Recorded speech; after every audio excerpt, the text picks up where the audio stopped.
Welcome back to On the Same Page. We are on Daf Yud Zayin Amud Aleph, that's 17a of Maseches Taanis, and we are 2 lines from the bottom of the page. The Gemara had brought a brisa discussing, the brisa had said that a king should get a haircut every day, Kohen Gadol every week from Erev Shabbos to Erev Shabbos, every Friday, and a regular Kohen should get a haircut every 30 days.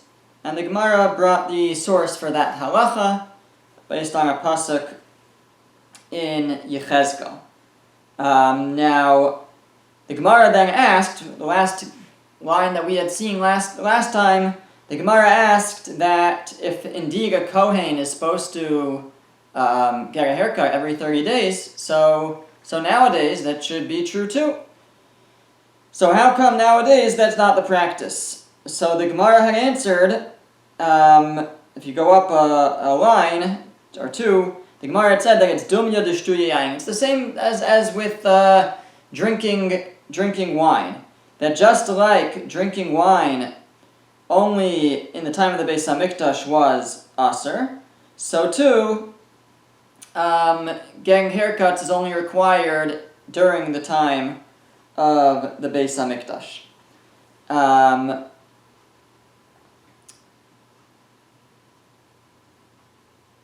So the Gemara now asks a seemingly contradiction to that idea. The Gemara says, V'hatanya, we learn in a brisa. Going back to the discussion about drinking wine, we quote the brisa that we learned last week. The Gemara says, Rabbi said, Omer ani, Rabbi Yehuda Nasi said, I say, Kohanim asurin lishtos yayin le'olam. That Kohanim are forbidding from ever drinking wine. At least Kohanim who don't know their lineage, maybe any Kohen, because we said when the Beis HaMikdash is rebuilt, maybe the mishmaros, maybe the terms, the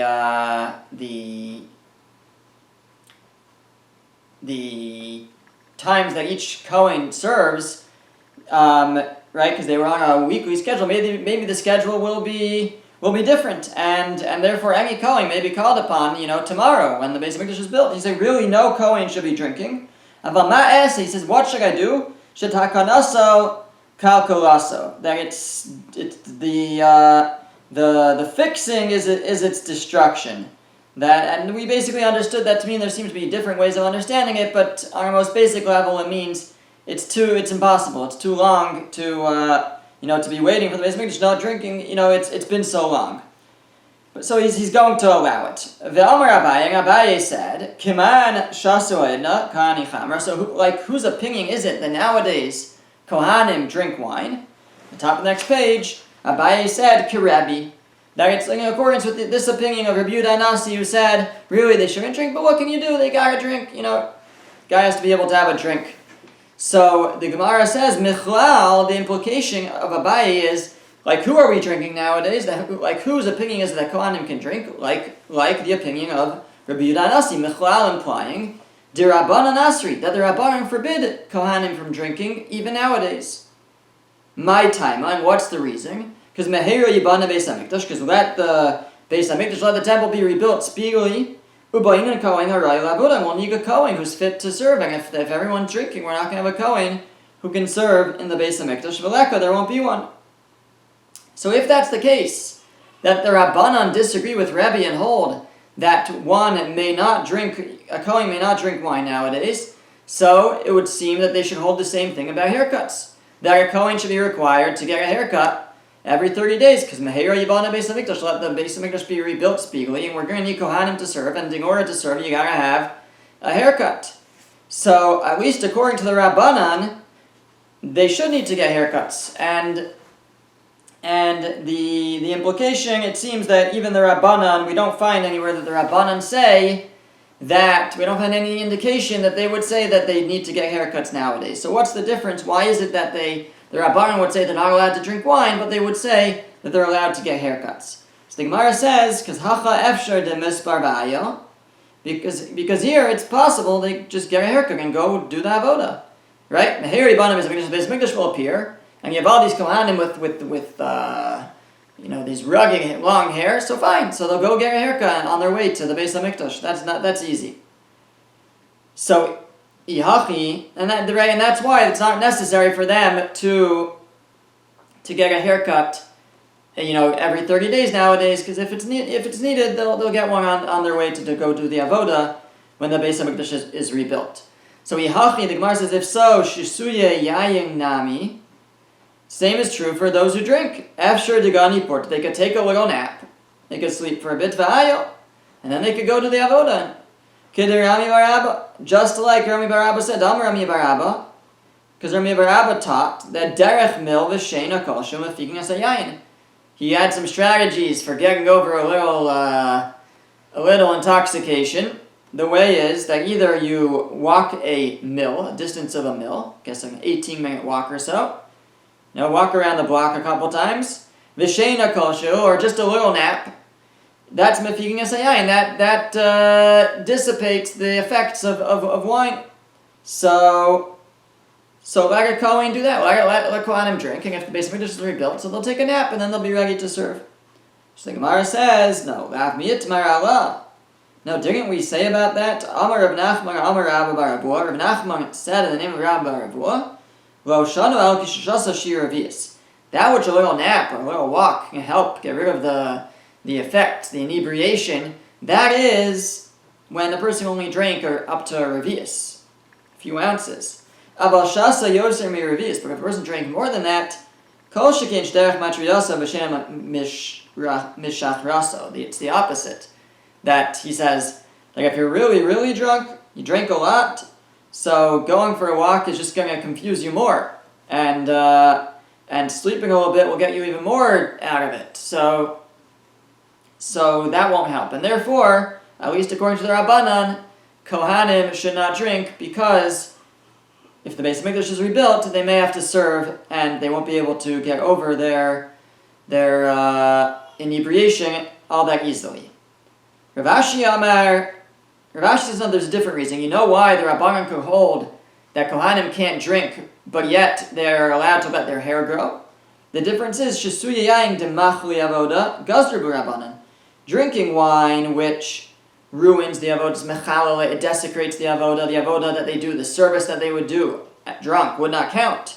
So then, gazr b'Rabbanan, the rabbi said no drinking whatsoever, even nowadays.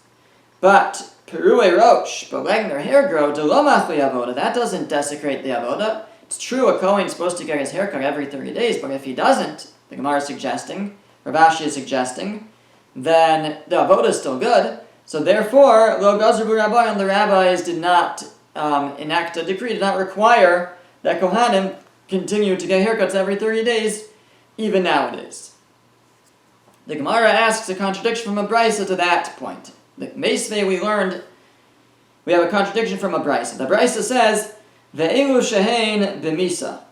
The following people are chayav misa b'dei shamayim, will incur the death penalty in the hands of the heavens, in the hands of God. Who are they? Shisuya yayin ufrui rosh. A Kohen who serves drunk, having drunk wine, and a Kohen who serves with wild hair. Now, Bishlama, so that's the Brisa. So the Brisa includes those who are, those who grow their hair, Kohanim who grow their hair, in those who are chayav misa b'dei shamayim. So the Gemara says, Bishlama shisuya yaying behedyak sibu. I understand that those who drink wine are chayav misa. Kohanim who drink wine and serve, if they serve after having drunk, they are chayav misa, they incur the death penalty, again, b'dei shamayim. Because that's explicit in the pasuk. Behedyak sibu. What does the pasuk say? The pasuk says, "Yayin v'sheichar al tisht," that they should not drink wine or beer. And then it says, "V'lo samusu," and you shall not die. Right? Don't drink it. You shall not die. Otherwise, you're going to die. Right? So there you have. It's written explicitly that one who serves with wine incurs death. Ela ferui rosh minalan. Now, how do we know that a Kohen also is chayav misa for serving as Perui Rosh with their hair wild? Dechsiv, Because it says in Yechezkel, it says, V'rosham lo yigalichu, a Kohen can't shave his head, Ufera lo yishalichu, and he can't let his hair grow wild. Uksib asrei, and the very next verse says, V'yayin lo yishtu, and they can't drink wine. V'yayin lo yishtu ko Kohen below malachatzer pnimis, a Kohen who's coming to the inner courtyard to serve in the Beis HaMikdash should not drink wine. So it says, it juxtaposes, back to back, it mentions the prohibition for a Kohen to grow his hair wild, and the prohibition for a Kohen to serve while drunk. The iskish p'rirosh l'shtuyayin, and we have a hekesh, we compare them, the ones who grow their hair wild to those who drink wine. The mashtuyayin b'misa, just like we know from the pasuk in the Torah, that those who drink wine and then serve are chayav misa, so afrei rosh b'misa, and so too, those who serve with their hair wild are also chayav misa. And suggests the Gemara, as this is the question on Rav Ashi, umina, and from here you can deduce that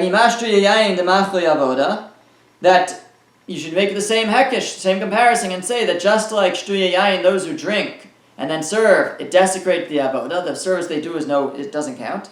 Afrei rosh demachli avoda. So too, a kohen who grows his hair wild, that should also be machal, should desecrate the avoda. Just like we make this comparison with regards to being chayav misa, incurring debt for serving in such a manner, so we should make the same comparison with regards to the effect of whether the avoda, the service, counts, that it should not count, it should be considered desecrated.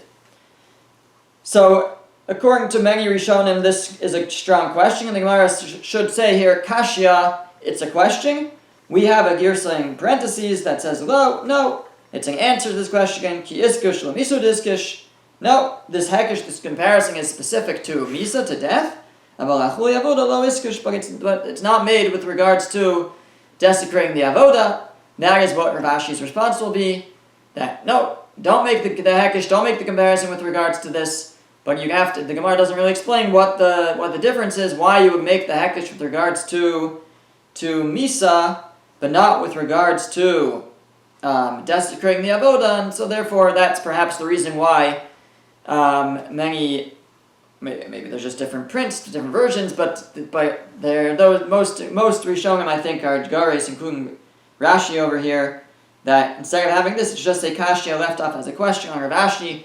Rav Ashi's distinction that those who drink wine, it desecrates the avoda, and those who serve while their hair is grown out, it doesn't desecrate the avoda. It seems that's not such a good answer, because it seems that it should be the same because of this hekesh, because of the juxtaposition of the two verses, making them equal, comparing the two.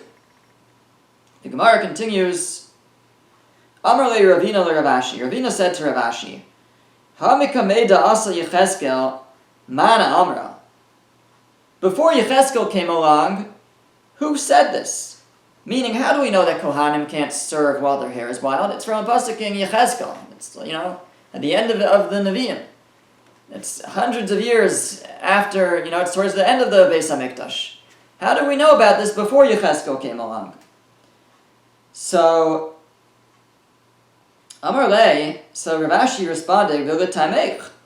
So according to you, your logic, that you're assuming that we're learning it from Yechezkel, so Hada Amar Rav Chisda. So that which Rav Chisda said, Davar zeh mitaras Moshe lo lamanu, midivrei Kabbalah lo lamanu, that the following idea, we didn't learn it from Moshe, from the Torah of Moshe, we learned it from Divrei Kabbalah, from the Nevi'im.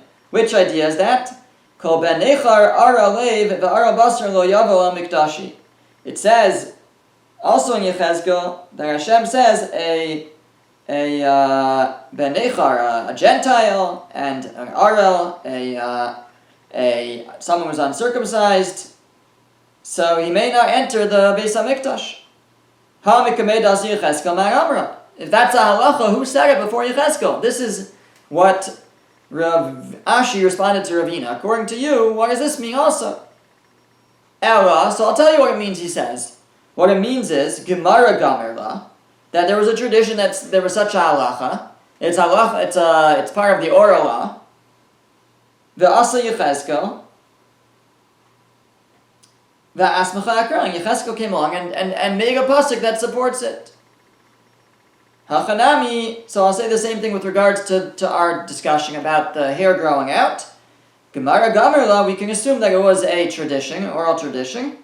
Vasi Yecheskel, and along came Yecheskel and supported it with a pasuk when he wrote, I guess Yecheskel wrote the book of Yecheskel, I'm assuming, actually I don't know that for sure, but he came along and supported it with a pasuk, and that is how you're to understand this idea that there's this halacha that's being learned from Yecheskel, whether it's with regards to the permission of the permissiveness of a Gentile or someone who's uncircumcised to enter the Beis HaMikdash, or with regards to our discussion, which is about a Kohen serving with growing hair more than 30 days. So both of those halachos are certainly oral law. They're part of Torah Sheba'al Peh. And Yecheskel came along and wrote a pasuk that will act as a support to that halacha. Okay. Continuing in the Gemara, after the two dots, the Gemara now quotes from the Mishnah. The Mishnah said, "Ka'akasav Megillas Taanis Lo Mispad." Anything that gets mentioned in Megillas Taanis, as we've said before, Megillas Taanis is a very early record, book of halacha, listing certain holidays that one is not allowed to fast on, or not allowed to eulogize on some of them. So it said in the Mishnah that any of these days, that it says not to give a hesped, lifanav asr la'acharav mutter. If you can't eulogize on those days, you also can't eulogize the day before, but the day after you're allowed to eulogize. Tana Rabbanan, the rabbis taught. We're quoting a brisa, but I believe this is actually a quote from Megillas Taanis itself as well. It says, Ilain yomin delolehis ana'a behon. These are the days that one may not fast on. Umiktasam delol mispad behon. And some of them you are also not allowed to eulogize on. And here is one of them. Meiresh yarcha de Nisan ve'atmanya be. First of all, from the 1st of Nisan until the 8th of Nisan. Why? Isukam tamida. Because the tamid was established. The carbon tamid, the daily offering. So that those days, delol mispad behon, one may not eulogize, one may not say a hesped on those days. Now, what were these days celebrating? So Rashi explains to us that this holiday was enacted after the Prushim, the Pharisees, overcame the Tzidukim. The Tzidukim were trying to suggest, again, the Tzidukim, the Sadducees only believed in Torah Shebechsav, in the written Torah, not in the oral Torah, and they wanted to suggest that an individual was able to bring the Karban Tamid, the daily offering. It didn't have to come from a public fund. And this was based on the fact that part of the verse is written in singular, and the Prushim, the Pharisees, the rabbis argued that no, it has to be brought from public funds, and they were eventually victorious in that argument. And as a result, they made a celebration from the 1st of Nisan until the 8th of Nisan. So on those days, says Megillas Taanis, one is not allowed to say a hesped. You can't eulogize on those days. Mitmanya Bey at Sof Moada, and from the 8th of Nisan until the end of the Moed, end of Pesach, Itusav Chaga de Shavuot do Mispad Behon. So there, the holiday of Shavuos was settled. And so therefore, you also can't say a hesped on all of those days. What does that refer to? So the Baitusim, who were the partners of the Tzidukim, they also only believed in Torah Sheba'al Peh, in Torah Shebechsav, in the written Torah, not the oral Torah, not the oral tradition. So because it says that the Karban Omer is brought on Mimacharas HaShabbos, the day after Shabbos, they said that means Shabbos itself, and the Karban Omer must always be brought on a Sunday, and therefore Shavuos will always fall out on a Sunday, I believe. That would follow, yes. So Shavuos will always be on a Sunday. And the rabbis, the Prushim, argued that no, that when it says Mimacharas Shabbos, it means the day after the first day of Pesach. That's when the Karban Omer was brought, the second day of Pesach, and that's indeed when we start to count the Omer, because that was how we settled it. And Pesach and Shavuos is not always on a Sunday, but it is always the same day as the second day of Pesach. And therefore, so as again, they make a celebration when they were victorious in this argument. So the Gemara now examines these two ideas. It says, Amar Mar, the master said, the Brisa said, Meireish Yarcha de Nisan Atman Yabe, that from the Rosh Chodesh Nisan until the 8th, Isukam Tamida, they established the Karban Tamid, meaning they were victorious in saying that the Karban Tamid, the daily Tamid offering, had to be brought from public funds. So the Lola Mispad, it said you're not allowed to eulogize on that day. So the Gemara asks, Ulamali Meireish Yarcha, why does it have to include Rosh Chodesh in that list? Lema Mitre B'Nisan. Let it say, from the second of Nisan, you're not allowed to, because of this, this special holiday that they established. Rosh Chodesh Gufe Yom Tov Hu V'Asr. Rosh Chodesh anyways is Rosh Chodesh. It's Yom Tov, and it's anyways forbidden to eulogize on a Yom Tov of Rosh Chodesh, the first of the month. So why does that have to be included in this? And they say from Rosh Chodesh until the 8th. Just say from the 2nd until the 8th, because Rosh Chodesh anyways is already forbidden to eulogize. So the Gemara says, Amar Rav said, Lo nitzracha el leser yom shalafanav. No, you know why I had to say from Rosh Chodesh? Because I had to say the day before Rosh Chodesh, the last day of Adar, is also forbidden to eulogize. So I had to include it in this, because it's part of these 8 days, part of the special celebration of the Karban Tamid, was it forbidden to eulogize the day before Rosh Chodesh Nisan on the last day of Adar. So the Gemara asks, V'shalafadav nami tepuk le'davale yom shalifnei Rosh Chodesh. What do you mean? Still, it's Rosh Chodesh, so the day before Rosh Chodesh should also be forbidden to eulogize. So why do you have to say that it's part of this special 8-day holiday, and that's why the day before is forbidden to eulogize? The very fact that it's Rosh Chodesh and forbidden to eulogize on Rosh Chodesh it should follow that the day before one should be forbidden to eulogize. So the Gemara says it's not so simple. Rosh Chodesh D'Oraisa. No, Rosh Chodesh is a holiday in the Torah. U'D'Oraisa lo ba'i chizuk. And a D'Oraisa doesn't need strengthening. Something that's from the Torah doesn't need strengthening. Titania, like we learned in a Brisa, Hayamim ha'ila haksum Megillas Taanis. These days that are recorded in Megillas Taanis, these special holidays, are all rabbinic. So lifneihem u'achreim asurin. The day before them is forbidden to eulogize. The day after them is forbidden to eulogize, according to some, depending on the opinion. But the day before and the day after, some hold, are forbidding. But Shabbos is v'yamim tovim, but Shabbos and Yantif, heing asurin, they are forbidden, the day itself. But the day before and the day after Shabbos, the day before and the day after Yantif, one is allowed to eulogize. Umah hefresh ben zalz. That says the Brisa, and what's the difference? Why is it that the days in Megillas Taanis, the day before and the day after, are forbidden, but on Shabbos and Yantiv, the day before and the day after, it's permitted to eulogize? So the answer is, halal divrei Torah, because these are divrei Torah. The holidays, the Shabbos and Yom Tovim, those are from the Torah. The divrei Torah ain't tzrichin chizuk. Divrei Torah, things from the Torah don't need strengthening, they don't need backup. People recognize, it's from the Torah, and we're not going to transgress that. And so therefore, we don't need to make the day before and the day after forbidden, the day itself, and people will keep to that.